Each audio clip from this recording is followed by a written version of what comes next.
bí ó ṣe lè le koko tó bí ojú ẹja, ó ti di dandan pé ilẹ̀ Oòduà, ilẹ̀ káàárọ̀ òjíire, ilẹ̀ tí a ń pè ní ilẹ̀ Yorùbá nation ó máa wá sí ìmúṣẹ. Mo kí bàbá wa the emeritus professor Adébánjí Akíntóyè gẹ́gẹ́ bí alànà the emeritus professor, mo kí wọn dáadáa. Ẹ má bínú kọ́ọ̀lù lè máa wọlé, mo gbọ́dọ̀ gbélé torí pé update tó wá láti ilé ó wà important. Hello, yeah, mo ti wà live báyìí. So mo ti wà live. Ẹ jẹ́ fún mi ní few minutes kí n pè yín padà. Àbí tó ok, ọ̀dà jẹ́ ká kọ́kọ́ gbọ́ látọ̀dọ̀ yín straight. Mo kí gbogbo wa lẹ́ẹ̀kan sí ká lọ straight sí ìlú Èkó ní sùúrù. Níbi tí a rò pé ó rí bẹ́ẹ̀ kò tí bẹ́ẹ̀ o. Fúlàní ò ní gbé wa láṣẹ Èdùmàrè. Ní Yorùbá mo ní Fúlàní ò ní jí wa gbé fún àwa tí a bá dúró dáadáa bí akọni ọmọkùnrin bí Koiki Media àti gbogbo àwa tó kù bẹ́ẹ̀. Bàbá wa tí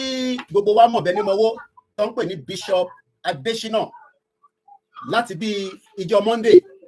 gẹ́gẹ́ bí ìkan náà àwọn tí ó jẹ́ agbẹnusọ fún Yorùbá nation tí èmi Ọláyọmí Kóìkí ò tí ìyóhùn padà.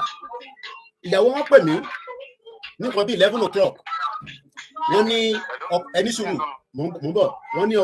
ọkọ àwọn wálé. Ẹ ṣe sùúrù sẹ́, ẹ ṣe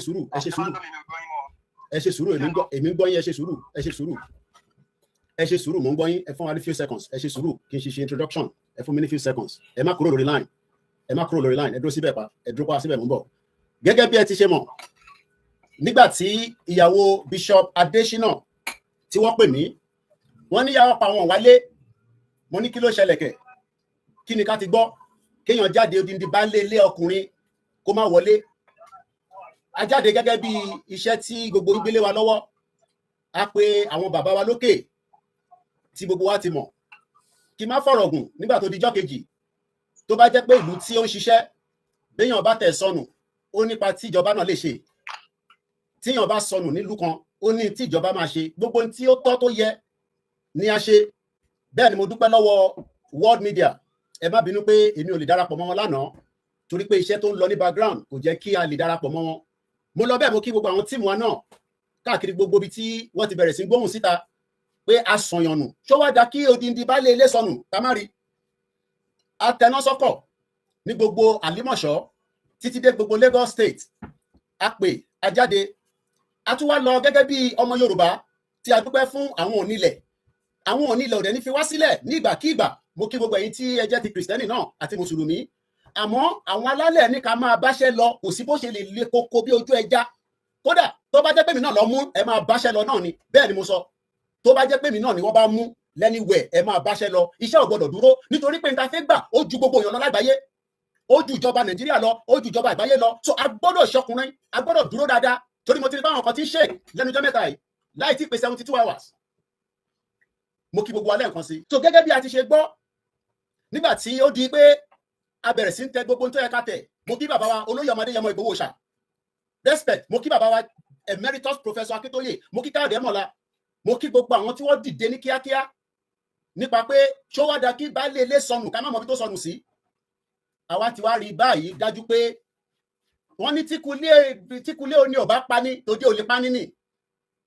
Mo fẹ́ kó yé gbogbo ọmọ Yorùbá pé in tí ẹ fẹ́ gbọ́ lẹ́nu mi àti in tí a tún máa sọ kò ju pé láàrin wa iná ni ọ̀dàlẹ̀ wà láàrin wa. Kò dìgbà tá a bá jọ ń ṣe Yorùbá nation, ọ̀dàlẹ̀ bẹ nílẹ̀ Yorùbá nítorí pé àwọn ọmọ Yorùbá kan fẹ́ jẹ́ kílẹ̀ Yorùbá kó tú nínú ìdí tí wọ́n dé wọn tán pè ní Britain. Ó dẹ̀ ti di dandan pé ó máa tú, bóyá ó máa tú ní peacefully ni, ó máa tú ní tìjà ni, ìgbà kan ló máa tú, àwọn tó máa tú àwọn ní security Fúlàní tó ń wọlé báyìí tán pa yín. Torí pé ibẹ̀ gan ló yẹ kó máa ṣiṣẹ́ lọ. Àmọ́ nígbà tó ti mọ̀ pé àwọn ọmọ Oòduà á ti dìde, àwọn alálẹ̀ ti wọnú wa. Ó dẹ̀ ti di dandan pé ká jáde kúrò nínú Nàìjíríà, kò dẹ̀ sẹ́ni tó lè dá dúró. So mo fẹ́ fi tó gbogbo ọmọ Yorùbá létí pé Bishop Adésínà sọnù. A gbọ́dọ̀ gbọ́rú ẹ̀ tì láyé. Kò ń ṣerú Bishop Adésínà ló máa wá sọnù, tá máa wá. A dúpẹ́ fáwọn onílẹ̀. Mo dúpẹ́ fún gbogbo ẹ̀yin tí ní kọ̀rọ̀ tí a pè yín, tí ẹ jẹ́ wa, tí ẹ tẹ̀ dispute pé kí la fẹ́ fi ṣe. Mo dúpẹ́ lọ́wọ́ yín. Mo dúpẹ́ lọ́wọ́ gbogbo àwọn babaláwo tí wọ́n dìde káàkiri gbogbo ilẹ̀ Oòduà ní Áfíríkà. Mo dúpẹ́ lọ́wọ́ gbogbo àwọn pásítọ̀, àwọn àlùfáà tí wọ́n jáde tán pélé kò sí nǹkan tó jọ, a gbọ́dọ̀ wá tì. Wọ́n fẹ́ tì wọ́n lé ká má bàa mọ ibi tó wà náà ni. Torí pé wọ́n mọ̀ pé tó bá tì wọ́n lé bó ṣe gbé ọ̀pọ̀lọpọ̀ ọmọ Oòduà àtàwọn ọmọ Nàìjíríà tó tí wọ́n mọ́lé káàmọ́ bí tó wà kò ní jẹ́ bẹ́ẹ̀ fún ọmọ Yorùbá kankan tó bá mú yín a máa wá yín jáde gbogbo bí tẹ́ bá wà nílẹ̀ Oòduà àfi gbogbo tó ń pè ní ọmọ Yorùbá àfi wá yín jáde bẹ́ẹ̀ ni mo sọ èmi Ọláyọmí Kòkí ni mo sọ̀rọ̀ kò sọ ọmọ Yorùbá kan tó bá mú a máa fi gbogbo nǹkan wá yín jáde àwọn fúnra wọn ló máa padà wá sọ fún wa pé lótìtọ́ lódodo àwọn làwọn mú yín dání ọmọ Yorùbá kan wọ̀n ní tì yín mọ́lé débi pé àní mọ́ bí tẹ́ wà kò sí tó jọ torí pé ìta gbé dání self determination is an inalienable right kò dẹ̀ sí ẹnì kankan tó lè dádúró ìjọba Nàìjíríà ò lè dádúró gbogbo ni mo fi sọ ìsídà ká yanjú ẹ̀ ní pẹ̀lẹ́pẹ̀lẹ́ àbí kó di gbàgbós ìkànnì méjèèjì ni gbogbo ni mo fi sọ bó bá wù DSS kọ́ mú gbogbo wa kò sí pé Yorùbá nation máa tán bó bá mú Koiki Media ẹ máa báṣẹ́ lọ ni mo sọ bó bá mú èmi fúnra mi ẹ máa báṣẹ́ lọ torí pé kí ni ìta ń jà fún kò ṣe fún lẹ́ni kò ṣe fún lọ́la fọ́jọ́ wájú ni torí pé Fúlàní ò gbọdọ̀ gbàdé mọ́ wa lọ́wọ́ tó mo fẹ́ fi tó gbogbo wa létí pé DSS àwọn ni wọ́n gbé Bishop Adesina DSS láti Fálọmọ Ìkòyí ẹ̀yin lẹ wá jí Bishop Adesina ẹ̀yin ni kidnapper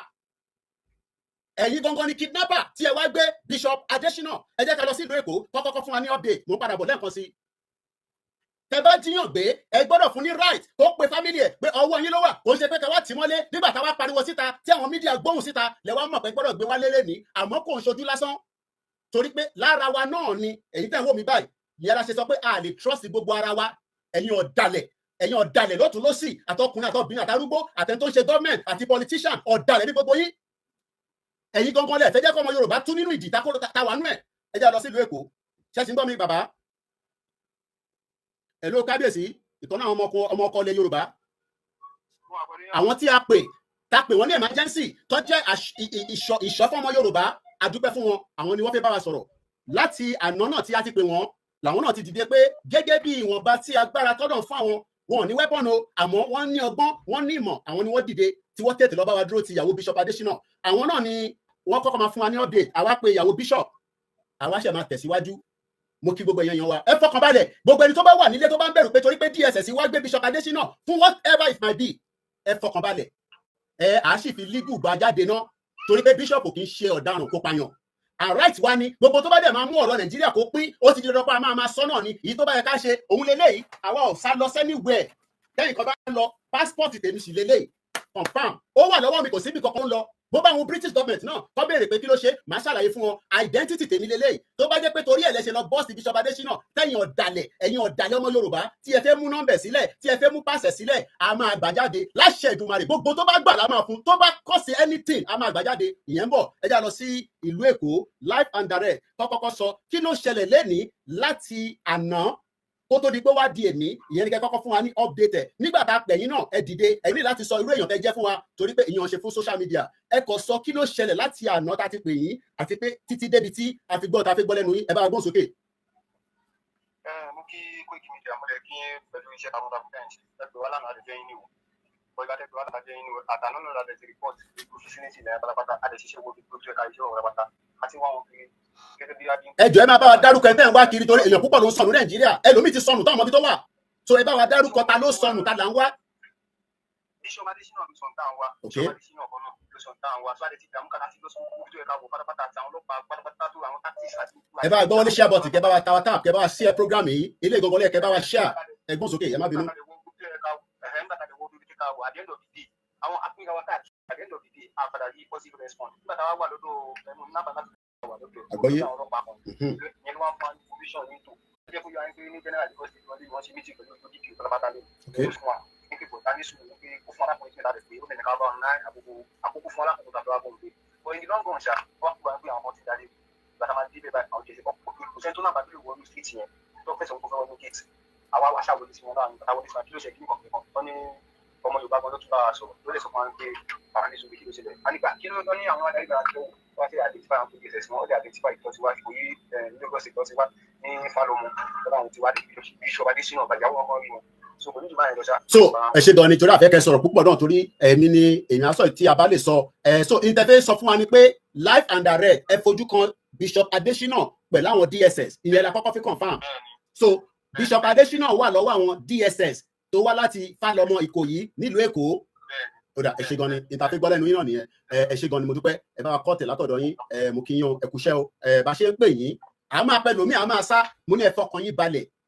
kò ń ṣe tẹnusẹ́ mo ní èmi máa dúró ti gbogbo ọmọ Yorùbá tájọ́ ń ṣe Yorùbá nation up to the time a fi gba country yẹn èmi ni last man standing gbogbo yín èmi Ọláyọmí Kóìkì èmi gangan ni last man standing no retreat no surrender mo ní no retreat no surrender ni tó bá mú ẹ fọkùn ẹ balẹ̀ a máa gbẹ́jáde torí pé federal government gan bá terrorist ṣe meeting internet gbé dání kò tí ì mú ìjà dání ọ̀rọ̀ la fẹ́ sọ so gbogbo yín kẹ́ fọkàn yín balẹ̀ ẹ̀yin tẹ́ fẹ́ máa sá káàkiri ẹ ní láti yọra yín kúrò nínú group ẹnu ẹ̀ lájọ wà àdèmàdélẹ̀ lérí láṣà àwọn tó láyé tó lọ́run kò sí ìbẹ̀rù fọmọ Yorùbá kò sí ìbẹ̀rù fọmọ Oòduà ọmọ ọkọ lẹ Yorùbá ò gbọdọ̀ máa bẹ̀rù níbi tí ọ̀rọ̀ dé báyìí mo wà lórí live ni wàhálà mo wà lórí live lọ́wọ́ sọ̀rọ̀ later all right gbogbo yẹn lọ fọkàn yín balẹ̀ ẹ nídìí láti máa sá káàkiri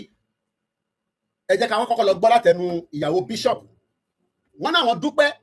pé at least ọkọ̀ wọn ò sọnù Fúlàní ò rẹ̀ jí gbé ìyẹn tó ọpẹ́ ni ọpẹ́ ló ń jẹ rẹ ọpẹ́ ló ń jẹ rẹ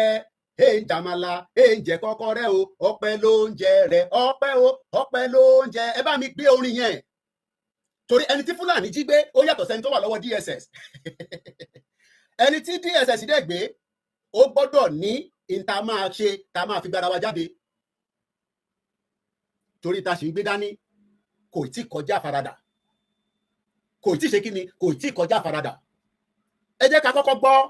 fídíò tí ìyàwó wọn send sí mi lẹ́yìn ìgbà tí wọ́n láǹfààní àti wọlé padà ní nǹkan bí aago 5 ní ìrọ̀lẹ́ yìí ẹ má ti pè wá àgbà kọ́ọ̀n kankan gbogbo yẹn lọ gbọ́ program àwa lórí live ìyẹn ni kí ẹ lọ farabalẹ̀ kẹ lọ tẹ̀lé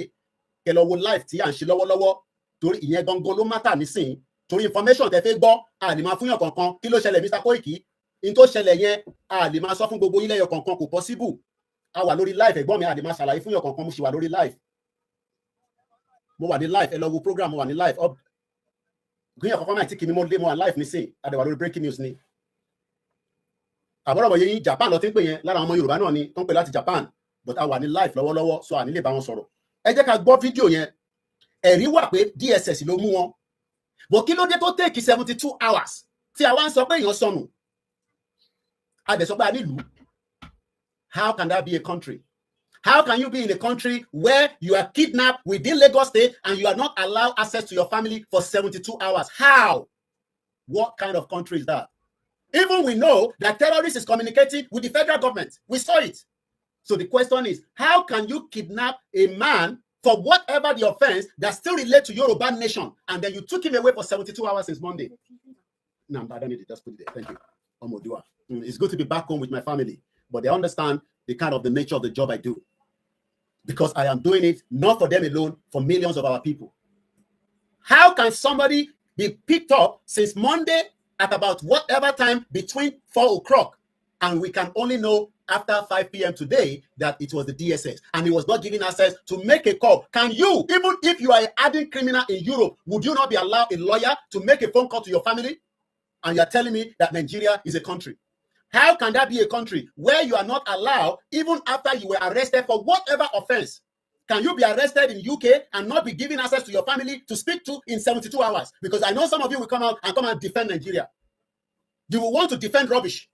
Even if you are against Yoruba nation, self-determination, can you be arrested in Japan, in Australia, in New Zealand for 72 hours? Even adding criminal, we see it on the news all the time, they will still be given access to that phone call.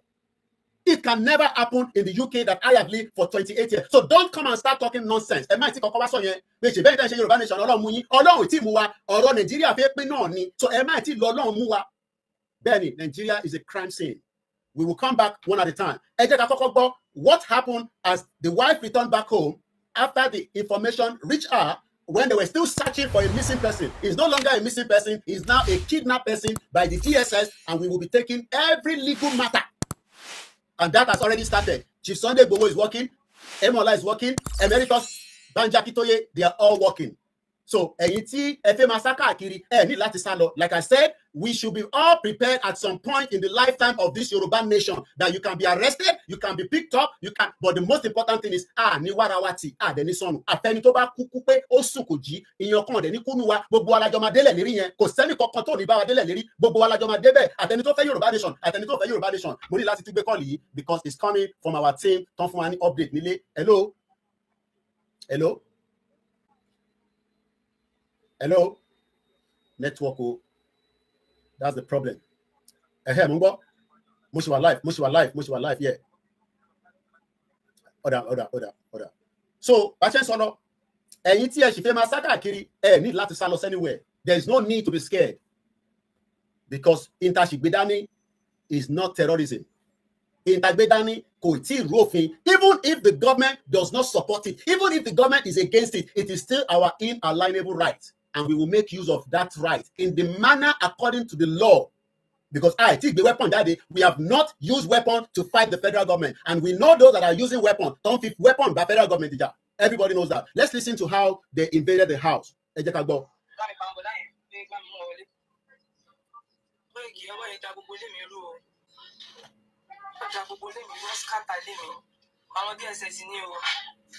Àwọn DSS ni o wọ́n ta gbogbo ilé mi rú wọ́n ta gbogbo ilé mi rú o wọ́n ta gbogbo ilé mi rú everywhere was scattered. Now, so confirmation that DSS láti Fálọmọ láàrin wọn máa lọ́mọ Yorùbá bẹ́ẹ̀ àbí ọmọ Yorùbá tó support the federal government tó bá wá parí 30 years of service àwa máa sunkún pé wọ́n san pension fóun àbọ̀ abálọ̀rọ̀ tẹ̀yìn a mọ̀ pé Fúlàní ń bẹ láàrin yín as a DSS but gbogbo ọmọ Yorùbá tó ń ṣiṣẹ́ lọ́wọ́lọ́wọ́ ní under federal government tó bá sì wà against Intagbedani torí pé látara pé kí life yẹn lè better torí gbogbo yín náà ni wọ́n ní sọ pension fún tẹ́ bá ṣe tán ẹ jẹ́ ká gbọ́ látọ̀dọ̀ ìyàwó Bishop Adesina nítorí pé gẹ́gẹ́ bí ìyàwó ó jáde ó sáré ó ṣe tí ó lè ṣe gẹ́gẹ́ bí ìyàwó èmi ni the first person tó kọ́kọ́ pè torí pé nígbà tó ṣẹlẹ̀ tí ọkọ wọn wálé wọ́n pè mí mo dẹ̀ dúpẹ́ pé èmi náà jẹ́ gẹ́gẹ́ bí ọmọ ọkọ àfi wọ́n sílẹ̀ ẹni sùúrù ẹ máa sọ̀rọ̀ níṣẹ́ ṣe sùúrù fún minute wọ́n pè wá a dẹ̀ dúpẹ́ pé nígbà tó pè mí àṣà lọ mo dúró ti ìyàwó Bishop Adesina bẹ́ẹ̀ náà ni ṣe máa dúró ti gbogbo ọmọ Yorùbá Ìgbòho òòṣà irú mọ́lẹ̀ tó ń jẹ tọ́ntọ́n ó dúró tán àdúpẹ́ fún ẹ kò nítorí pé Bishop Adesina ni ó dúró ó wà concern gbogbo ohun tó yẹ kó ṣe ó sáré ẹ̀ ó tún pè mí gbogbo lọ́ọ̀yà gbogbo ẹ̀ la máa gbé dìde so ìyàwó Bishop wà pẹ̀lú wa ẹ kọ́kọ́ ṣàlàyé kí ló ṣẹlẹ̀ because from a missing person àti wá rí pé kò ṣe missing kidnap ni ó yẹ wà lọ́wọ́ federal government ẹ sọ fáwọn tó sọ̀rọ̀ ní background ẹ kọ́ bá mute díẹ̀ ẹjọ́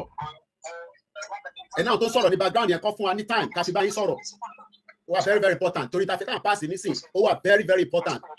ẹ ṣe gan ni now ẹ kọ́kọ́ sọ bí ó ṣe ṣẹlẹ̀ but ẹ kò sọ ìwọ̀nba tí mo fẹ́ kẹ́ gbọ́ síta torí pé mo mọ̀ pé nítorí làkàyè ní kò ṣe pé à ń hide kankan for now but gẹ́gẹ́ bí Yorùbá wọ́n ní gbogbo ọ̀rọ̀ kan la máa sọ síta so ìtò important ni pé ọkọ yóò wálé kí ló wá ṣẹlẹ̀ láti pé ọkọ yóò wálé tí a fi wá sọ di missing person àti pé báwo lè ṣe wá mọ̀ pé àwọn èèyàn wà nínú ilé yín àwọn orú èèyàn wo ni sáwọn àlejò tẹ́ ẹ̀ retí tẹ́lẹ̀ ni ṣàlejò ló wá dánú ilé yín rú ìbẹ̀lẹ̀ máa bá mi gbé ọ̀rọ̀ yẹn dé ẹ bá wa gbé láti Monday ẹ ṣe gan ya wa. ẹ go ahead. ẹ tọ́ ẹ sọ ọdún àlẹ́ gbogbo ilé o orúkọ mi ni Ọmọ́wùmí Adéyẹmọ mi ní ìyàwó Bishop Adéyẹmọ mo dúpẹ́ lọ́wọ́ gbogbo ilé mo dúpẹ́ lọ́wọ́ Koiki mo dúpẹ́ lọ́wọ́ bàbá Ìgbòho wọn ò fi mí sílẹ̀ wọn dá mi jà ọjọ́ Monday àárọ̀ Monday bíi aago 9 lọ́kọ́ mi dágbére fún mi bá àwọn lọ sí Dáre láti lọ àdúgbò kan ládùúgbò máa ń gbà láti lọ bírèkì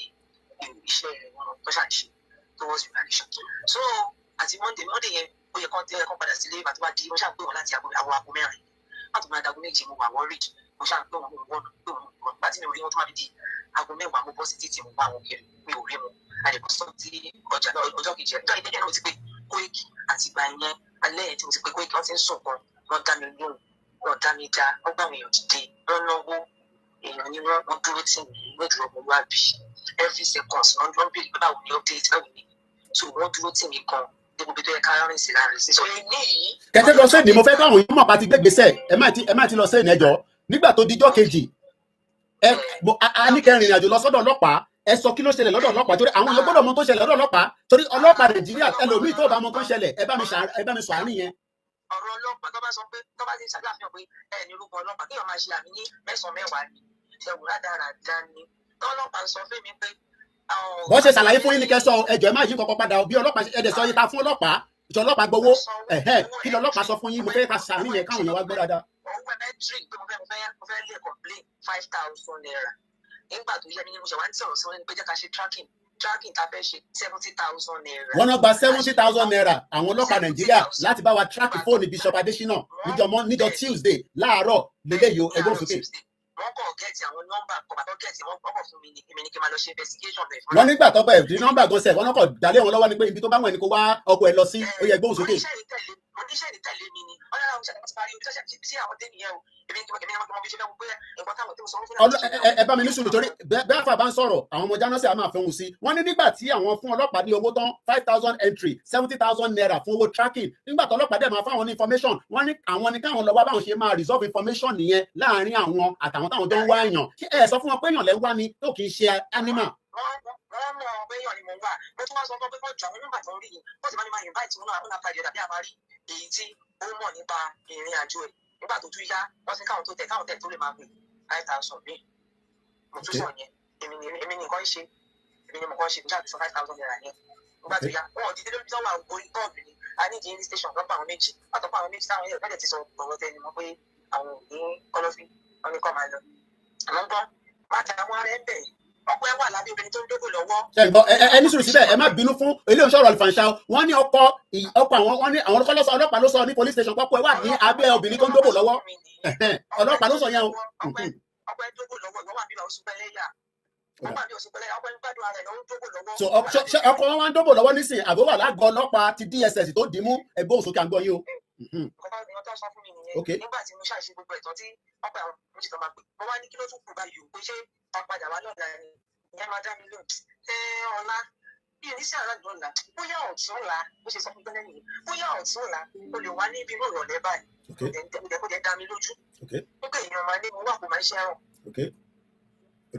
ìyẹn ní àná so ilẹ̀ ṣú mọ́ wa lánàá òjò pọ̀ ẹ̀ráyè parí àwọn iṣẹ́ yẹn àsárísọ̀tún àdùsọ́sì àgbọ̀n kankan àgbọ̀pá àgbọ̀pó bí àṣà èèyàn kan ní wọn ní àgbọ̀pá àgbọ̀pó ìyẹn lánàá Tuesday ìyẹn 7th ọjọ́ keje nínú oṣù kẹwàá 2025 kí ló wá ṣẹlẹ̀ ní àárọ̀ yìí torí àtúntò jí láàárọ̀ yìí sínú ẹ̀ náà ni as a missing person then ká dúpẹ́ lọ́wọ́ àwọn ẹni sùúrù ká dúpẹ́ lọ́wọ́ àwọn world media Yorùbá world media jáde lánàá èmi ò lè jáde but àwọn staff ti wá jáde torí iṣẹ́ background yẹn pọ̀ díẹ̀ Fẹ́mi àti Ìyáwá àti àwọn olóyè Ìgbòho àtẹmọlá àti gbogbo àwọn tó ń ṣiṣẹ́ yonkan àtàwọn bẹ́ẹ̀ bẹ́ẹ̀ lọ kí ló wá ṣẹlẹ̀ láàárọ̀ yìí nígbà tá a tún gbéra ńlẹ̀ láàárọ̀ yìí.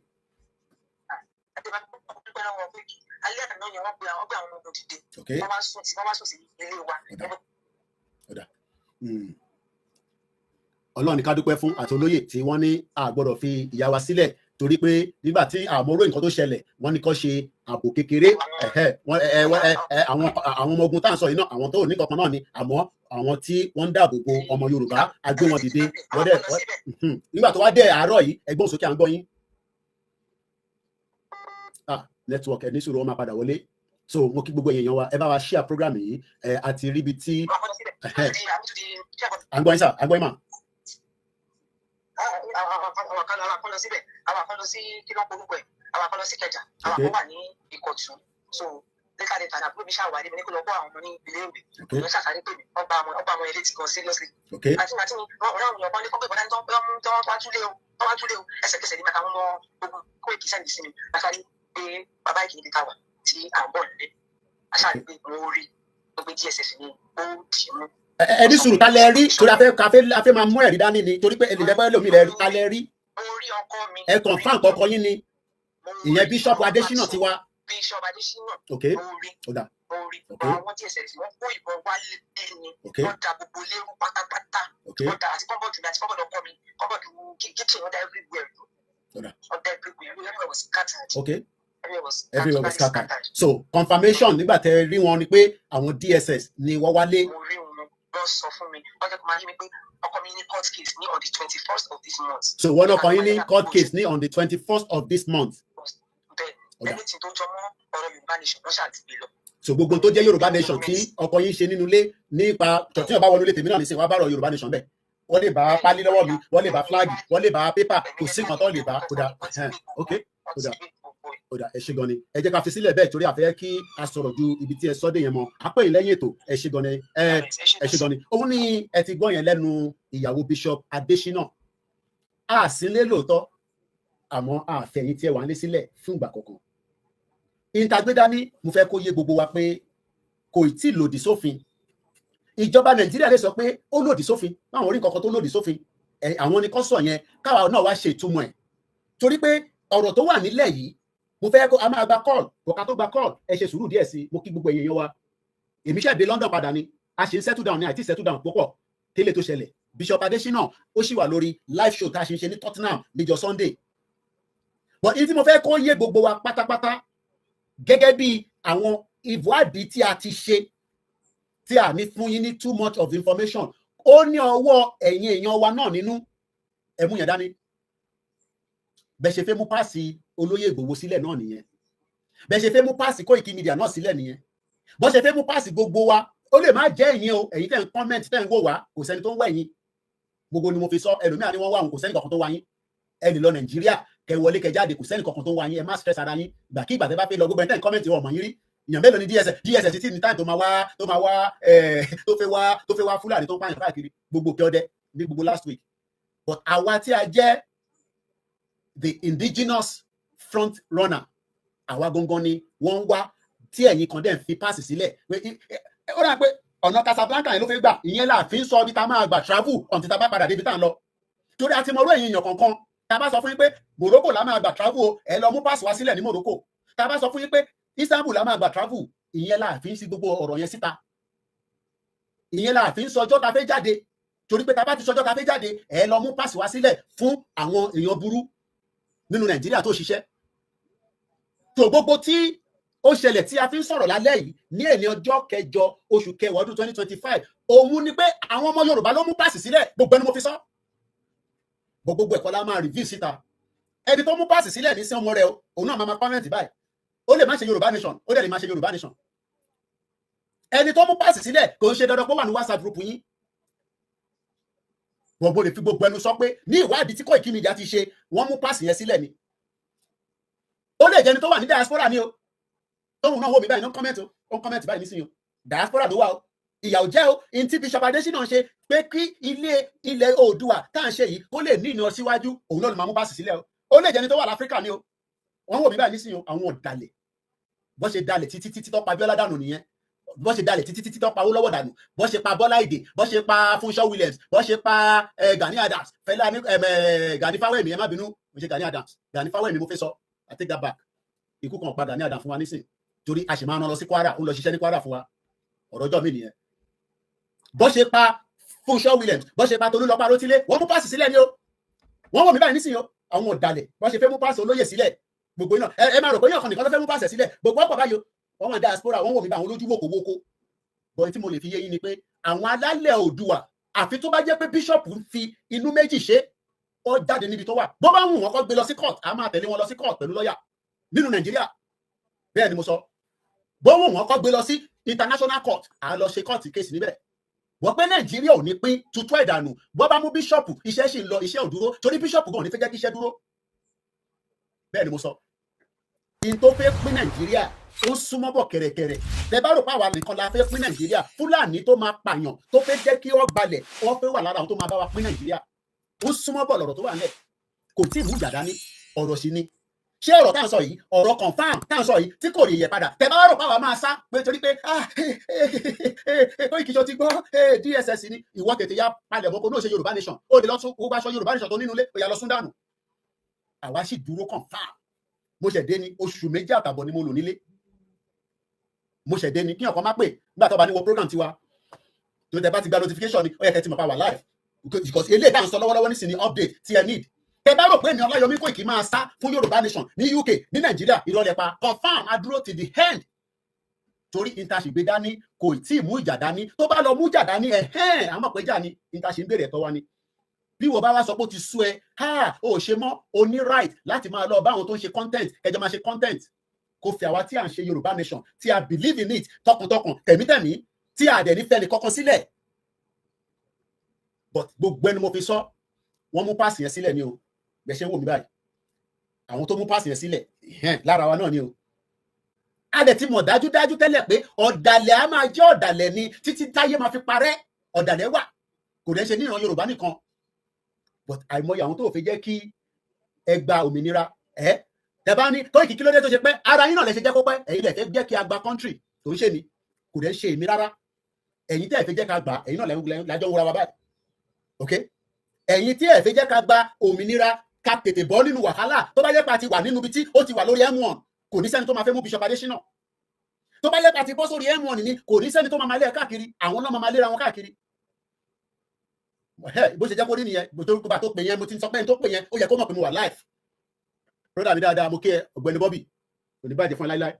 tó bá jẹ́ pé a ti wà lórí M1 tó bá mo tó ń pè M1 èmi ò lè máa tún gbogbo kàlàkàlà sílẹ̀ mo ti tún yẹn sílẹ̀ ní 2019 ẹnẹ́nu mi rùn ẹni kìlọ̀ ṣọ́tọ̀ pé mi mo fẹ́ dà lóru tó bá pa wá dáadáa àjọ bọ́ sórí M1 wọ́n ti pa wá gbogbo reaction tí mo gbá sí react wọ́n ti pa wá tó bá pa gbogbo wa dáadáa àjọ bọ́ sórí M1 ní dúró dè gbowó kódà ní gbóhùn mi tèmi kan sẹ́ kẹ́ tó bọ́ sórí M1 kò tí dojú ẹ̀ ni torí tó bá dojú ẹ̀ ni Ìgbòho kọ́ ló máa sọ fún wa ká jáde Ìgbòho kọ́ ló máa bẹ̀ wá pé kí ló ń ṣẹlẹ̀ kẹ̀ but a ṣì ń dúró pé Ìgbòho ní kó fohùn sílẹ̀ ó yá Ìgbòho fohùn sílẹ̀ náà ká jáde bàbá kí tó yẹ fohùn sílẹ̀ bàbá 90 years old táwọn bẹ Ọlọ́run fún pé kó tètè bá wa fi flag yẹn sókè táwa wà lórí M1 kí bàbá máa ṣe diplomacy ẹni ẹ̀ tí rẹ̀ dì wá paṣẹ gèsì gbogbo wa lára àwọn máa react sí ni tàbá sunkún díẹ̀ àtúpadà síbi tí a máa ṣeré àbí mo ti sọ fún yín pé Yorùbá nation dágbé dání kò kí ń ṣeré mo ní Yorùbá nation àwa kan ready láti relocate máa bọ̀ ní tí mo ti ṣe ní UK is more than enough but ẹ bá rẹ̀ tí ready mo ti wà ní UK padà àjókòó síbí báyìí until you are ready kí n tó tún wálé until tẹ bá ready lèmi máa tún wálé o torí ẹ tí ready ẹrọ pọ́lísì kí n máa lọ back and forth ni tó bá jẹ́ pé a ti wà níbi tí a wà lérò M1 ni ṣé yàn ká gbébọn á lọ máa threaten ní Bishop Adésínà tó bá ti jíwọ náà gbé àgbẹ̀ ẹ̀lẹ́ o èmi ò ní náà ní gbẹ̀lẹ̀ ok àgbẹ̀ sílẹ̀ bó bá wù yín kẹ́ máa comment bó wù yín kẹ́ wà lórí WhatsApp group mo ní Yorùbá nation tá fẹ́ gbà kò kí ń ṣe lórí social media kò ń ṣe lórí social media but ẹnu ni gbogbo yín ní ẹ̀ ń dúró de Ìgbòho ó fún wa ní ọ̀dà à ń dúró de bàbá Akíntóyè torí pé Ìgbòho òní kò ní láìfù tiẹ̀ àbí ṣé Ìgbòho nìkan ló máa lè ṣe tí gbogbo wa bá jáde tán tàbọ́ sórí M1 Ìgbòho máa wá jẹ́ superior tó máa wá sọ fún wọn pé bọ̀yọ́ lẹ́ǹpa ẹ̀ tí rẹ̀ dì àwọn ẹni tó máa lídìí wa aládùúgbò wa àwọn ẹni tó máa wá dá wa tó máa wá fún wa ní tó máa fún wa lówó ìbọn kọ́lọ́ náà kọ́kọ́ wá ìbọn kọ́lọ́ kó wá yẹn mo ní gbogbo ta fẹ́ lò pátá ó ń bẹ nílẹ̀ Oòduà Ògùn la fẹ́ lò ní àdúrà la fẹ́ lò ní gbogbo ta bá fẹ́ lò ó jẹ́ fi kí n darúkọ ètò orí òpè ó mọ́ bá lè lò èmi ni máa sọ yẹn fún ẹ nígbà tí mo sọ ní 2019 ṣe sọ fún mi kórìí mi ò pé orí tẹ̀yìn náà pé torí yín bá pè ní mo sọ fún yín pé gbogbo ta fẹ́ lò pátápátá kò ní láti wá látà abroad inú ilé ń bẹ̀ náà láti máa nídẹ̀